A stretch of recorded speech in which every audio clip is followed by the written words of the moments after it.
நடக்க வேண்டும். அப்படியா? அதான் மனித கடமை. உண்மைதானே? அது மீறி பேசலாமா? பேசுறது நன்றாக இருக்குமா? உண்மைதான். அத்தான்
சந்தோஷமா இருக்கிறீங்க.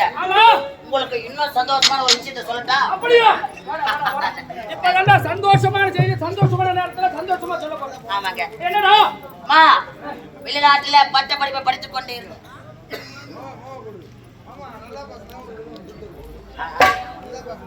நல்லா பேசுங்க, நல்லா பேசுங்க. ஏதோ சந்தோஷமான நேரத்திலே சந்தோஷமா வெளிநாட்டுல பட்ட படிப்பை படித்துக் கொண்டிருந்தாரு மகன் கல்லை காத்தா. அவருக்கு நான் லிட்டர் போட்டேன். லெட்டர் போட்டாங்க. அடிதம். அயல் நாட்டிலே இருந்த பள்ளிப்படியில படித்து முடித்து விட்டு அயல்நாட்டிலிருந்து உள்நாட்டுக்கு தகுந்த நேரத்தில் தகுந்த தைரியம் உழைத்தார். ஆமா. மகளை வரவேற்பது ஆமா. உன்னுடைய கடமை. சரி. வரவேற்பதை கொண்டு வா, ஓடி வா. அதே பதிமா இருக்கணும். சீக்கிரம் தயாராகு. அப்படியே ஆகுது மாமா.